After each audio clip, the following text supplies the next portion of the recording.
Halo teman-teman semua, Assalamualaikum warahmatullahi wabarakatuh. Oke, kembali lagi dengan saya Daem Barongko.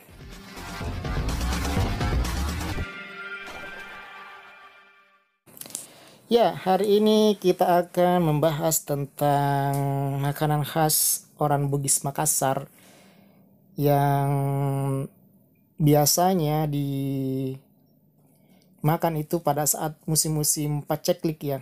Misalnya musim hujan atau ya saat-saat sekarang, saat-saat orang semua tinggal di rumah, beraktivitasnya di rumah, batasi atau social distancing, physical distancing, apalagi PSBB. Ya, apalagi kalau bukan ikan palu cekla. Palu cekla dalam artian itu bahasa Indonesia itu adalah masak garam. Jadi kenapa disebut ikan palu cekla adalah ikan yang dimasak dengan garam. Jadi teman-teman semua, hari ini kita akan bahas ikan palu cekla, seputar palu cekla, ikan apa yang bisa dibuat menjadi ikan palu cekla, apa saja bahannya dan mengolahnya juga seperti apa. Oke.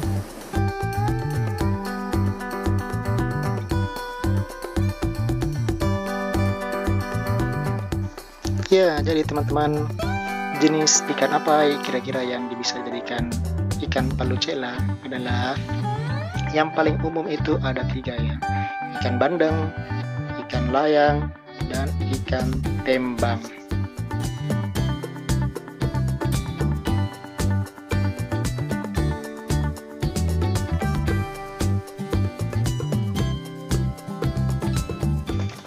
Ya, selanjutnya adalah apa bahan utama ikan palu cekla ini.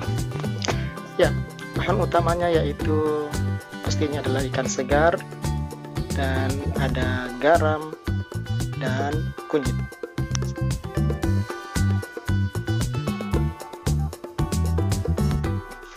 Kreasi ikan palu cekla ini sangat-sangat gampang ya.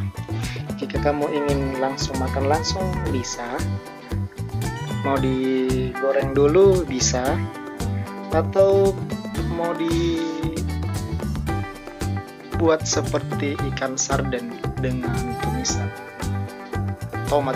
Wah, saya recommended yang seperti itu ya. Bahan-bahannya juga sangat simpel ya, cuma tomat segar pastinya, garam pencos, dan bumbu-bumbu dapur yang bawang putih, bawang merah, bawang bombay, merica, dan tergantung selera sebenarnya. Jadi inilah seputar ikan palu cekla yang menjadi ikan primadona di Makassar saat-saat seperti ini ya. Dan bagi teman-teman yang ingin merasakan ikan palu cekla, berkunjunglah ke Makassar.